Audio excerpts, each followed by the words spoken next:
नाथ देखोगे, अवगुण हमारे तो हम कैसे भव से लगेंगे किनारे, अगर नाथ देखो। भगवान बड़े आवेश में हैं, लेकिन आपको बताऊं, सीता मैया ने बोल करके राम जी को और जयंत को छुड़वा दिया। सीता मां के कहने पर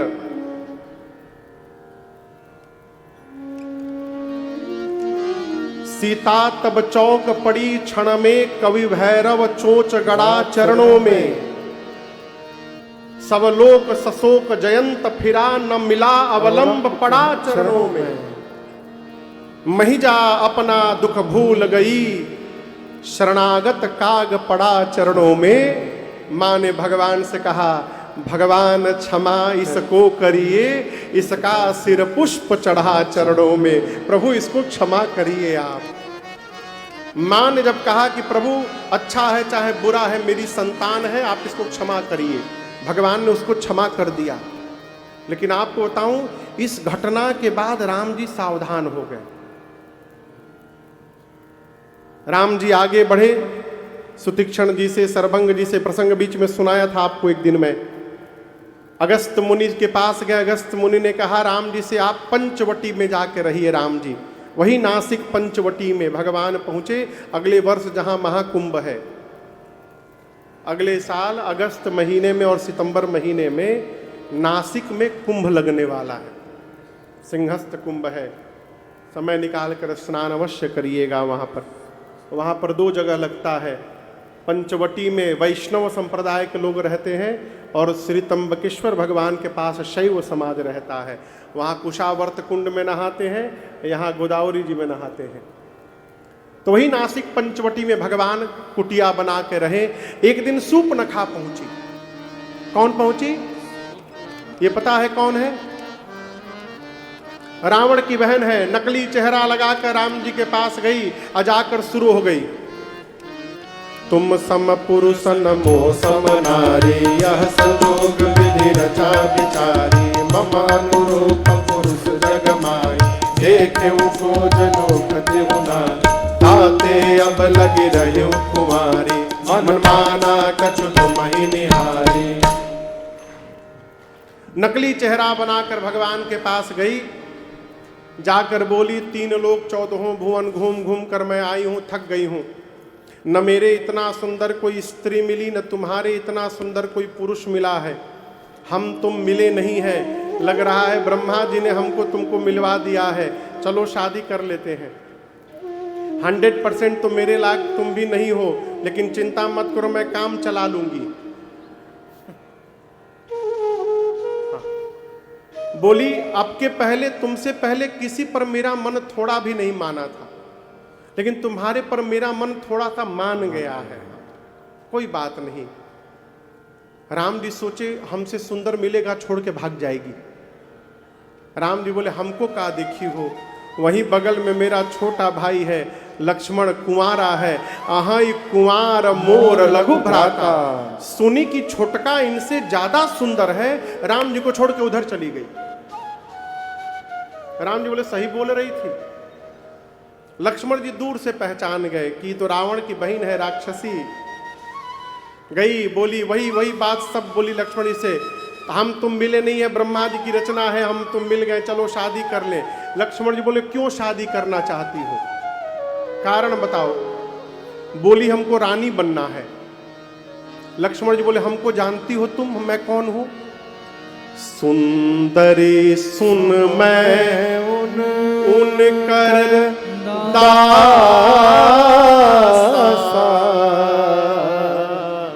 जो तुमको मेरे पास भेजे हैं, मैं उनका दास हूं। बोली क्या? अब वो कौन है? वो प्रभु समर्थ कौशलपुर राजा, वो कौशल नरेश है राजा हैं, उनके साथ शादी करोगी रानी बन जाओगी, हमारे साथ करोगी दासी बन जाओगी। चॉइसेस इज योर्स, बताओ क्या बनना है, दासी बनना है कि रानी बनना है? बोली हमको तो रानी बनना है। लक्ष्मण पर फिर कहा खड़ी हो जाओ, राम जी के पास जाओ, उधरे जाओ। दौड़ कर गई, जाकर बोली आप तो कह रहे थे आपका भाई है, वो तो आपका दास निकला। राम जी बोले पढ़ाया तुम पढ़ ली, छोट भाई है हमार, लखनपुर का पूरा डिपार्टमेंट वही संभालता है। लखनपुर समझ रहे हैं ना? लखनऊ का नाम पहले लखनपुर था, मुगल आए तो लखनपुर को लखनऊ कर गए, मुगल आए तो लखनऊ बदल दिए, बाबा आए तो यो बदलेगा। अब सब बदला है ना, अब लखनऊ की बारी है। अभी आज लोग हमको बोले, हम पूछे कहां से हैं, बोले इलाहाबाद से। हम लोग अब तो इलाहाबाद का पिंड छोड़िए, अरे प्रयाग हो गया, काहे के इलाहाबाद मलिहाबाद बोले जा रहे हैं। अहो फैजाबाद गायब हो गया ना जी, फैजाबाद गायब हो गया, मुगल सराय गायब हो गया, हाँ इलाहाबाद गायब हो गया, न जाने देखिए काका गायब हो रहा है अभी। राम जी बोले मेरा छोटा भाई है, कोई सेवक दास नहीं है, उधर जाओ उधर जाओ। दूसरी बार लक्ष्मण जी कहाँ बर्दाश्त करें, जैसे गई तो लक्ष्मण जी बोले सुन इधर, बहुत विवाह के लिए परेशान हुई है, तेरा वरण वही करेगा जो लज्जा को तिनके के समान त्याग करके बैठा है। इतना अपमान बर्दाश्त नहीं कर पाई, दौड़ी विकराल रूप धारण करके सीता मैया की ओर। राम जी ने लक्ष्मण भैया को इशारा किया, भाई काट दो। का काट दो? केवल नाक नहीं, लक्ष्मण अति लाघव सो नाक कान बिनु ताके कर रावण का मनो दे। लक्ष्मण जी ने उसका नाक कान दोनों काट दिया, दोनों। कान क्यों कटवाया भगवान ने? भगवान बोले बहुत बोलती है, सुनती नहीं है। जब सुनती नहीं तो टोपानी और कान लेकर घूमने का क्या मतलब, काटो कान इसका। और नाक क्यों कटवाया? बोल रही थी मेरे से सुंदर कोई नहीं है। भगवान बोले इसका नाक काटो, बनाओ कुरूप इसको। मैं अमेरिका में कथा गा रहा था, 2 साल पहले की बात है, कैलिफोर्निया में यही प्रसंग चल रहा था। एक बुद्धिमान व्यक्ति बीच कथा में उखड़ गए, खड़े हो गए, बोले महाराज ये क्या बोल रहे हैं, राम जी ने एक औरत की नाक कान कटवा दी, आप इसको कैसे जस्टिफाई करेंगे?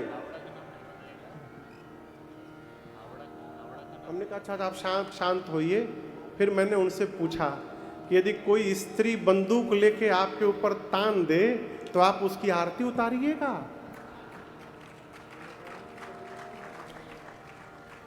जो आतंकवादी बन गया है, ना वो स्त्री है ना पुरुष है, ले गदा मार मार के भूसा निकाल देना उसको। खड़े हो जाओ तो एक बार हनुमान जी, इधर आओ इधर आओ इधर आओ, क्या सामने दिखाओ उधर, कैसे हनुमान जी खड़े होते हैं।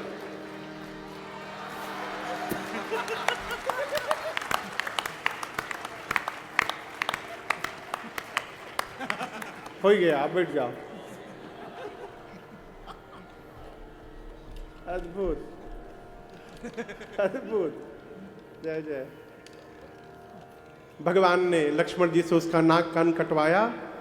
मैं जो कह रहा था कि राम जी जयंत के प्रसंग से सावधान हो गए। सुपनखा जाकर के खरदूषण को ले आई। खरदूषण विशाल सेना लेकर के आए। राम जी ने लक्ष्मण जी से कहा सीता जी को लेकर आप भीतर गुफा में जाइए। तो क्या राम जी को ये डर है कि खरदूषण सीता जी लक्ष्मण जी को मार देंगे? डर नहीं है। राम जी सावधान है कि जैसे इनकी ममता जग गई, जयंत को नहीं मारने दी थी, वही ममता कहीं खरदूषण पे न जग जाए। बोले जगदम्बा हुई, दोनों हमारा लड़का है, मारिए मत। तो ये सबको बचाती रहेंगी। भगवान ने कहा, लक्ष्मण जी से कहा कि इनको लेके भीतर जाइए आप, फिर हम इधर सफाई अभियान करते हैं। लक्ष्मण जी माँ को लेकर गए। भगवान ने ऐसी माया रची कि आपसे में लड़ी के खरदूषण मर गए। सूर्पणखा देखी खरदूषण मर गए। अब गई रावण के पास, जाकर चिल्लाई, करसी पानी सोवस दिन राती, सुधि नहीं तव सिर पर आराती। रावण दिन रात मदिरा पीकर सोते हो, तुमको होश है तुम्हारा शत्रु तुम्हारे सिर पे नाच रहा है। रावण बोला, ये प्रवचन बाद में देना, ये नाक कान कहां कटवा के चली आई तुम? बोली, दो वीर पुरुष आए हैं राम लक्ष्मण। राम के कहने पर लक्ष्मण ने काटा है।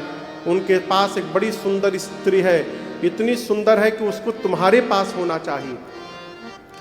रावण बोला, खरदूषण के पास क्यों नहीं गई? बोली, गई थी मैं। फिर क्या हुआ? वो भी दोनों गए थे। आगे बताओ। चले गए। मैं कहां चले गए? मैं मर गए दोनों। रावण सुना खरदूषण मर गए। एकांत में जाकर रावण सोचने लगा, खरदूषण मोहि सम बलवंता, तिनहि को मारई बिनु भगवंता। रावण विचार करने लगा कि जितना बल मेरे में है उतना ही बल खरदूषण में था। भगवान को छोड़कर दूसरा कोई उनको मार नहीं सकता। खरदूषण मर गए, इसका अर्थ है कि धरती पर भगवान ने अवतार ले लिया है। अब रावण परेशान, भगवान आ गए तो मेरा उद्धार कैसे होगा? तुरंत माला उठाया, कहा आज से मैं भी भजन शुरू करता हूं। लगा नाम जपने। आधा जपा था तब तक आलस आया और माला हाथ से नीचे गिर गई। रावण बोला, मैं भजन नहीं कर पाऊंगा, तामसी शरीर है मेरा। निर्णय किया, भजन नहीं कर सकता हूं तो क्या हुआ, युद्ध करूंगा और राम के बाण से प्राण का त्याग करके मैं भी मुक्ति प्राप्त कर लूंगा। चला रावण मारीच के पास। इधर पंचवटी में एक दिन लक्ष्मण जी कहीं गए थे, तो राम जी ने सीता मैया से कहा कि सीते, मैं कुछ लीला करना चाहता हूं, और जब तक मैं धरती से निशाचरों का अंत न कर दूं, आप अग्नि में जाकर के छिप जाइए। कहां छिप जाइए? आपको बताऊं, रावण की क्षमता नहीं थी कि वो मेरी मां का हरण करके ले जाए। मैं प्रमाण के साथ कह रहा हूं, जिस धनुष को सीता मैया बाएं हाथ से उठाई थी, रावण उस धनुष को तो उठाइए नहीं पाया, तो मेरी मां को खाक उठाएगा? आप सोचिएगा, रावण उस धनुष को नहीं हिला पाया तो मेरी मां को क्या उठाएगा? और राम जी जानते हैं कि जब तक रावण लंका ले नहीं जाएगा तब तक मुझे लंका जाने का कारण नहीं मिलेगा, बहाना नहीं मिलेगा। रावण को तो यही साफ कर दूंगा, लेकिन रावण के पीछे जो घर में बैठे हैं उनका सफाई अभियान कैसे होगा? उसके लिए लंका जाना पड़ेगा। लंका जाने के लिए कारण चाहिए। कारण सीता जी को लेकर जाएगा तो मुझे जाने का बहाना मिलेगा। तो भगवान ने कहा सीता जी से कि आप अग्नि में जाकर बैठ जाइए। सीता मैया राम जी के पास अपना प्रतिबिंब रख दी, छाया, और स्वयं अग्नि में जाकर के बैठ गई। अब याद रखिएगा, अब सीता जी लंका नहीं जाएंगी, सीता मैया की छाया लंका जाएगी, और इस रहस्य को राम जी और सीता जी को छोड़कर लक्ष्मण जी भी नहीं जानते। रावण गया मारीच के पास, जाकर बोला, चलो सोने का हिरण बनो, राम की पत्नी का हरण करना है मामा। मारीच बोला, दिमाग खराब हो गया है, राम जीव नहीं है, भगवान है, भगवान। रावण बोला, तुमसे प्रवचन सुनने नहीं आया हूं, चलते हो कि नहीं चलते हो, हां ना में उत्तर दो। मारीच बोला, पिछली बार राम के सामने गया था, राम प्राण नहीं लिए थे, 100 योजन दूर फेंक दिए थे केवल मुझे। दूसरी बार जाऊंगा मार देंगे मुझे, इस बार गया मार देंगे। रावण बोला, तुम ना बोलो, मैं अभी मार दूंगा। जाओगे तो राम जी मारेंगे, तुम ना बोलो, मैं अभी मार दूंगा। मारीच देखा, जाऊंगा तो राम जी मारेंगे, नहीं जाऊंगा तो ये पापी मारेगा। यदि मरना ही है तो इस पापी के हाथों क्यों मरा जाए, चलकर भगवान के हाथों मरा जाए, उद्धार हो जाएगा। चला मारीच सोने का हिरण बनकर, सीता मैया ने मृग चर्म मांगा है। और आपको बताऊं, राम जी बहुत दूर जाकर भगवान ने बाण चलाया मारीच को। मारीच बाण लगते चिल्लाया, हाँ लक्ष्मण। धीरे से राम बोलकर प्राण का त्याग कर दिया। भगवान ने उसको अपने धाम विदा किया। इधर हाँ लक्ष्मण की आवाज सुनकर सीता मैया ने बरबस लक्ष्मण जी को राम जी के पास भेजा। बीच में रावण सन्यासी का रूप बनाकर आया, अब मेरी मां को लेकर के गया। आपको बताऊं, सीता मैया विलाप कर रही है पुष्पक विमान में। किसी भी देवता की हिम्मत नहीं कि रावण का जाकर विरोध कर सके, और जो हिम्मत देवताओं ने नहीं दिखाई, वो हिम्मत भारत के एक पक्षी ने दिखाया हो, जटायु जी महाराज ने।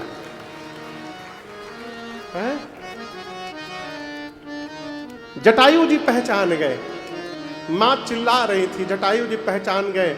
रघुकुल तिलक नारी पहचानी, ये तो रघुकुल के तिलक राम की अर्धांगिनी मेरी बहू सीता है। जटायु जी बोले, सीते पुत्री करस जनित्रासा, आता हूं करियहूं जातु धान करनासा। आकर अभी दुष्ट को समाप्त करता हूं मैं। जटायु जी ने रावण को बोला, रे रे दुष्ट ठाढ़ की न होई। क्या बोला रावण को जटायु जी ने? दुष्ट। रावण के पूरे जीवन काल में पहली बार किसी ने रावण को दुष्ट कहा था, पहली बार। रावण क्रोध से कांप कर खड़ा हो गया, किसकी मृत्यु आ गई। आपको बताऊं, जटायु जी की उस समय उम्र कितनी थी? 60,000 वर्ष, 60,000 ईयर्स के थे, बूढ़े हो गए थे। उड़ने के लिए जैसे पंख फैलाए, उड़ नहीं पाए जटायु जी। अपने पंखों को धिक्कारने लगे। अब भागो, मांस खाने के समय तो बहुत ऊंची छलांग लगाए, आज सीता की सहायता करनी है तो जवाब दे रहे हो। हिम्मत भरा अपने भीतर, भगवान का नाम लिया, जय श्री राम, जय घोष करके जटायु जी उड़े।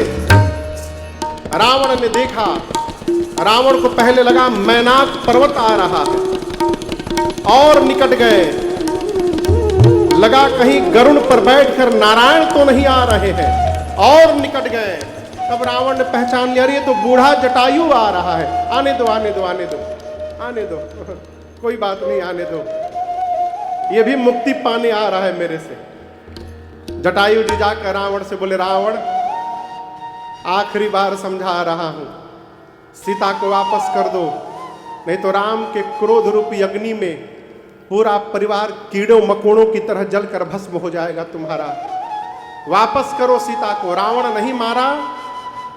आपको विश्वास नहीं होगा, गोस्वामी जी लिखते हैं, चोचन मारी बिदारिस देही। जटायु जी ने रावण को चोंच से मार मार कर लहू लुहान कर दिया और उसको बेहोश कर दिया। रावण 24 मिनट के लिए मूर्छित हो गया, गिर गया। अपने पंजों से रावण के बाल को पकड़ा जटायु जी ने, पुष्पक विमान से उठाकर नीचे धरती पर पटक दिया, जाकर बगल में बैठ गए। किसी ने आकर कहा कि जटायु जी बहुत बढ़िया अवसर है, रावण बेहोश पड़ा है, एक काम करिए, इसकी जितनी आंखें हैं ना, सभी आंखें अपनी चोंच से नोच के खा जाइए, अंधा हो जाएगा। जटायु जी बोले, नहीं, मूर्छित है। युद्ध में यदि कोई मूर्छित हो गया अथवा युद्ध छोड़कर भाग रहा हो, उस पर प्रहार करना अधर्म कहलाता है।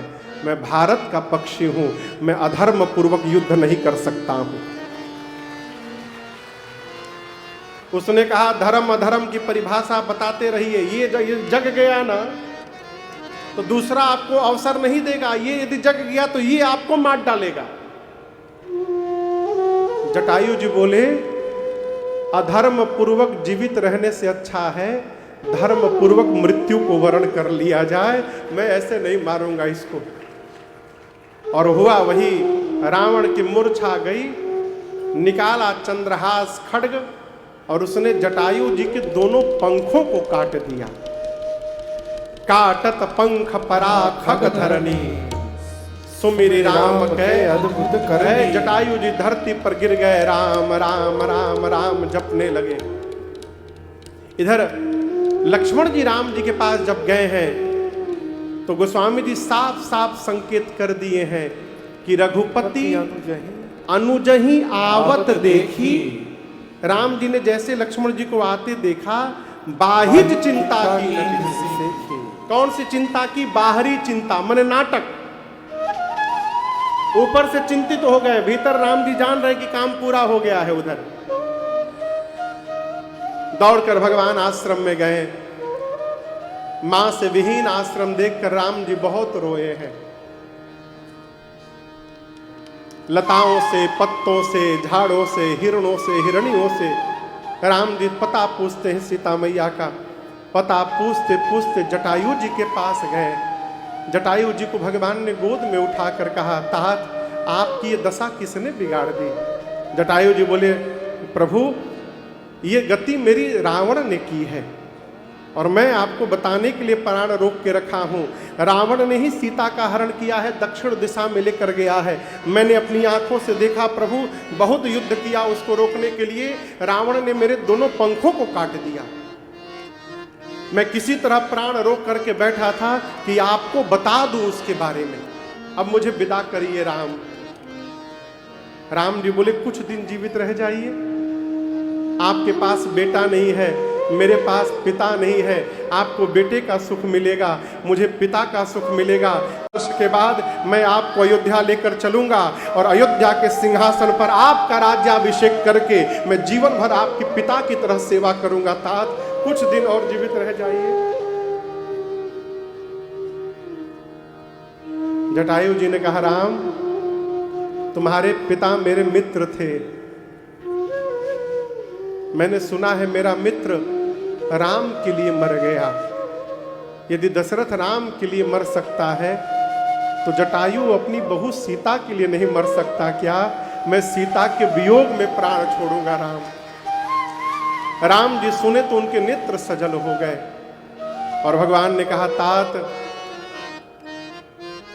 जल भरि नयना कहि रघुराई, जल भरि नयना कहि रघुराई। तात करम निज ते गति पाई, तात करम निज ते गति पाई। परहित बस जिनके मन माही, परहित बस जिनके मन माही। तिनकहु जग दुर्लभ कछु नाहि, तिनकहु जग दुर्लभ कछु नाहि। तन तज तात जाहु मम धामा, तन तज तात जाहु मम धामा। देव काह तुम पूरन कामा, देव काह तुम पूरन कामा, देव काह तुम पूरन कामा। ये धुआं धुआं कहां से आ गया?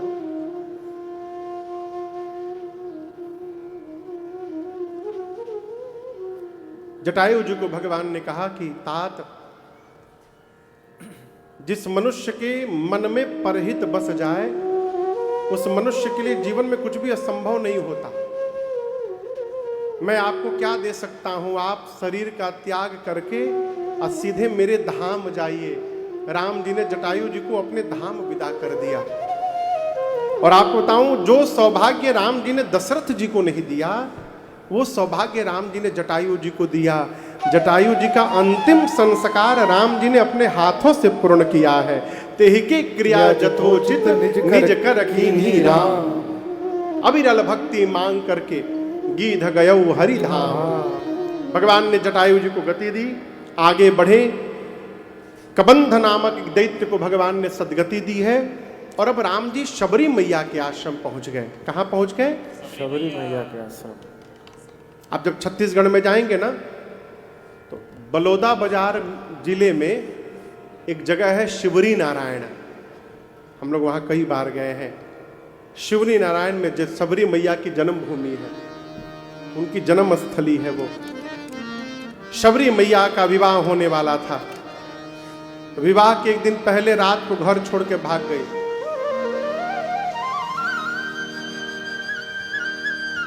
क्यों भाग गई? दरवाजे पर बहुत सारे पशु लाकर बांधे गए थे शबरी मैया के। किसी से पूछा इतने पशु क्यों आए हैं? उसने कहा कि इनको मार करके कल बारातियों के लिए भोजन बनाया जाएगा। शबरी मैया सोची, जिस विवाह में इतने पशुओं की हत्या हो जाएगी, उस विवाह से मेरा मंगल नहीं होगा। रात को घर से भागी। भागने के पहले जितने पशु बंधे थे उनको खोल दिया। सारे पशु मिलकर शबरी को आशीर्वाद दिए, आपने हमारा बंधन खोला, एक दिन आपका बंधन खोलने भगवान आपके पास आएंगे, ये हमारा आशीर्वाद है। घर वाले तैयारी कर बैठे हैं कि शबरी का कल विवाह होगा। शबरी मैया रात में भाग गई। अरे रत्तिये में बबुनी हो परैली। परैली मतलब भाग गई। अरे रत्तिये में बबुनी हो परैली, ना जाने कहां गईली। रतिये में बबुनी हो परैली, ना जाने कहां गईली। ना जाने कहां गईली, ना जाने कहां गईली। ना जाने कहां गईली, ना जाने कहां गईली। रतिये में बबुनी हो परैली, ना जाने कहां गईली। रतिये में बबुनी हो परैली, ना जाने कहां गईली।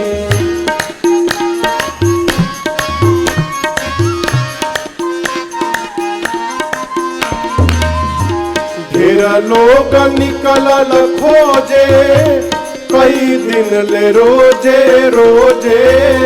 ढेर लोग निकलल खोजे, कई दिन ले रोजे रोजे। ढेर लोग निकलल खोजे, कई दिन ले रोजे रोजे। ढेर लोग निकलल खोजे, कई दिन ले रोजे रोजे। कतही न लईकी उभे कैली, ना जाने कहां गईली। कतही न लईकी उभे कैली, ना जाने कहां गईली। रतिये में बबुनी हो परैली, ना जाने कहां गईली।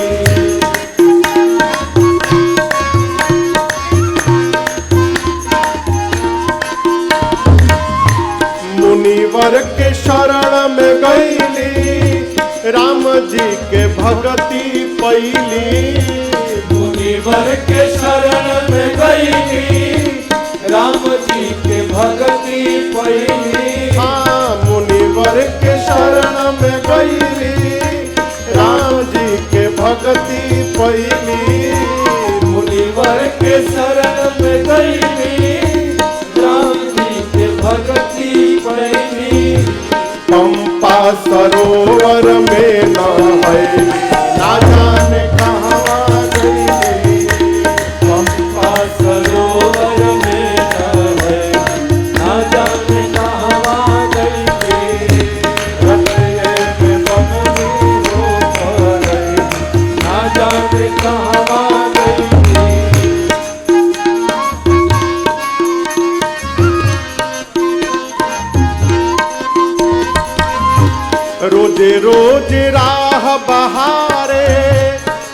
जी के राह निहारे, रोज रोज राह बहारे, राम जी के राह निहारे, रोज रोज राह निहारे, राम जी के राह निहारे, रोज रोज राह बहारे, राम जी के राह निहारे, राम जी के नाम में भूलई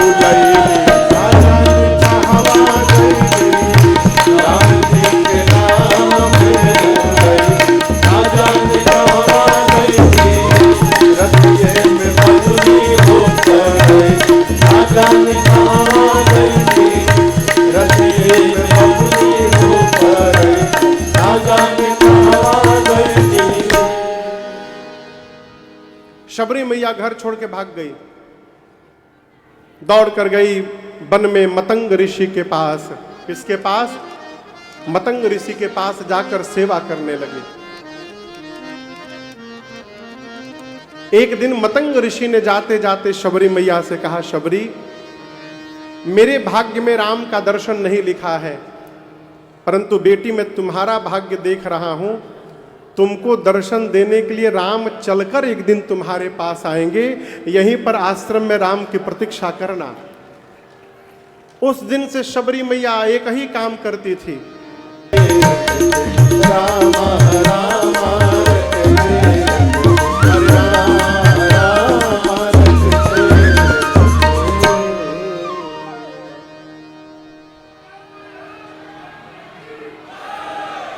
अरे बीती रे उमरिया रामा रामा रटते रटते।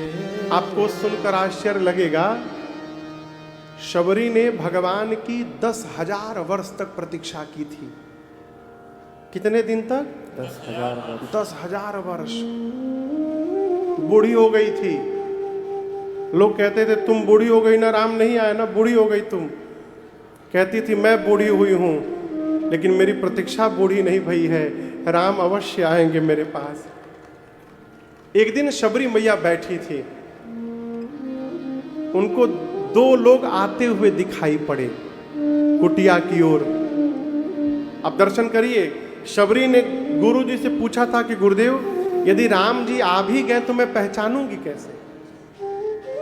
सरकार गुरुदेव ने 5 पहचान बताए थे कि शबरी ये 5 जिसमें दिखाई पड़ जाए वो राम जी हैं। अब राम जी वहां से आ रहे हैं और शबरी मिला रही है। पहला, सरसी जलोचन, कमल के पंखुड़ियों के समान नेत्र होगा। शबरी ने देखा बिल्कुल वैसे ही आंख है। दूसरा, बाहु विशाला, विशाल भुजाएं होंगी राम जी की। देखा शबरी ने घुटने के नीचे तक हाथ है, कहीं 2 मिल गया।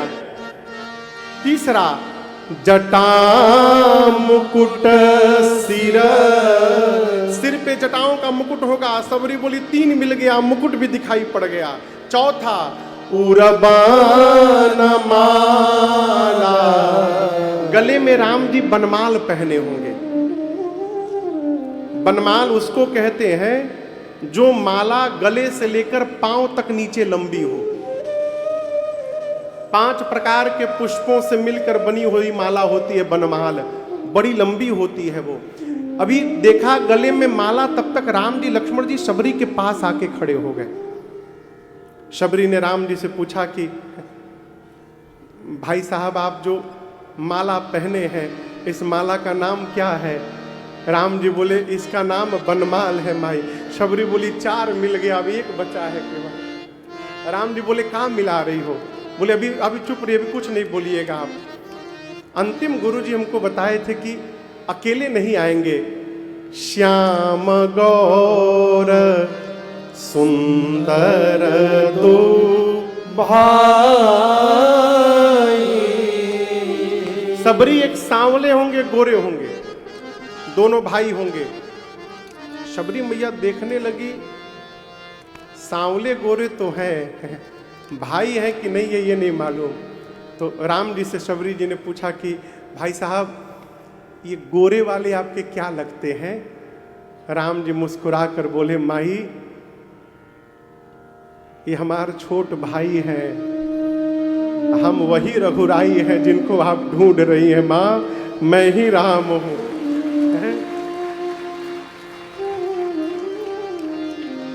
बाउली हो गई हो। शबरी पड़ी चरण लपटा, भगवान के चरणों में मां शबरी लिपट गई।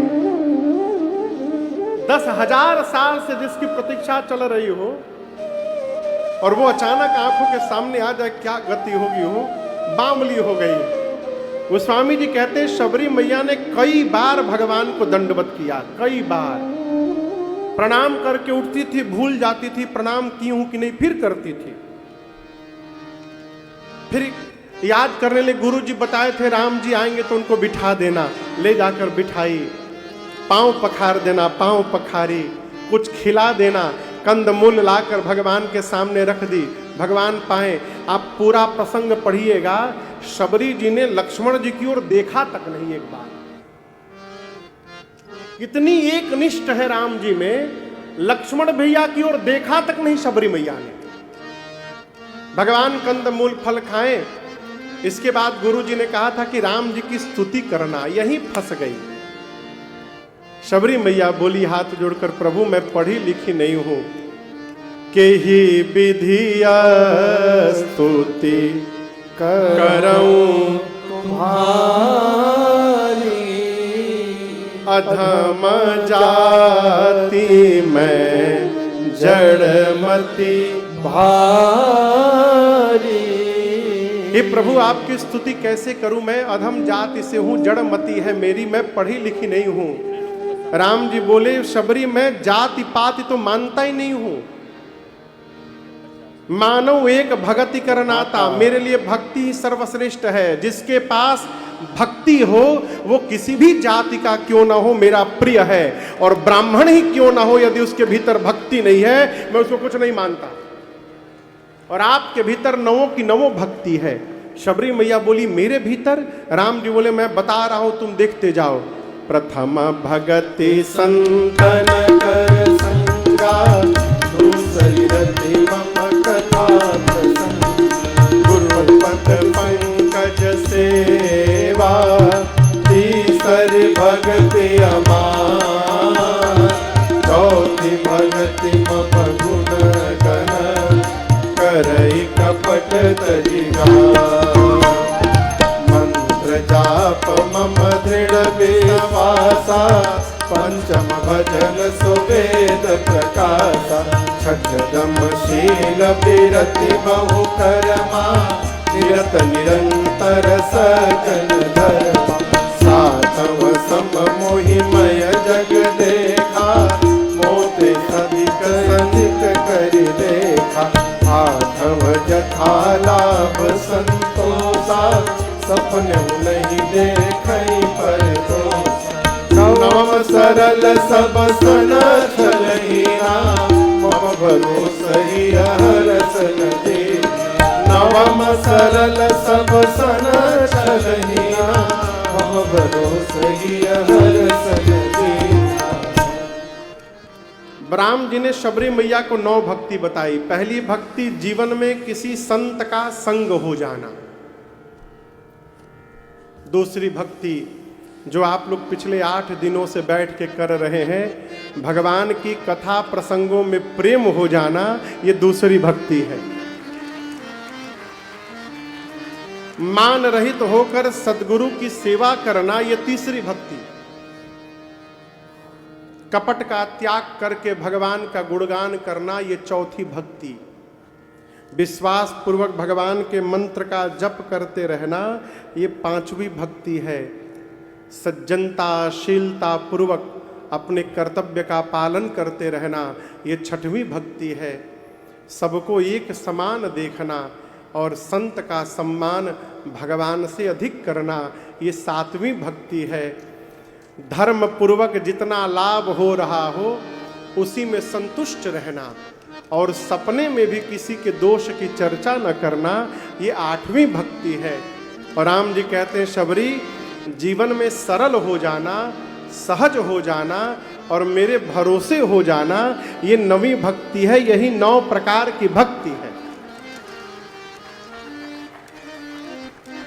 और राम जी कहते हैं 9 भक्ति के पीछे नहीं पड़ना है, कोई एक भक्ति आ जाए जीवन में बस।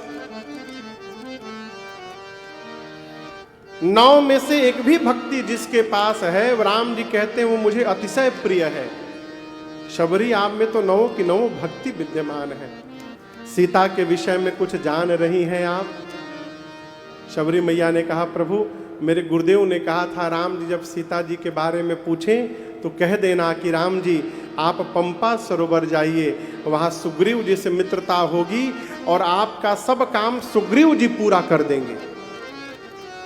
इतना कह के शबरी मैया ने भगवान के स्वरूप को अपने हृदय में पधराया, अपनी कथा सुनाई और कही कथा सकल बिलो कि हरि मुख हृदय पद पंकज करे, कज जोग पावक दे हरि पद, दीन भय जह नहीं दे, नर विविध कर्म आधार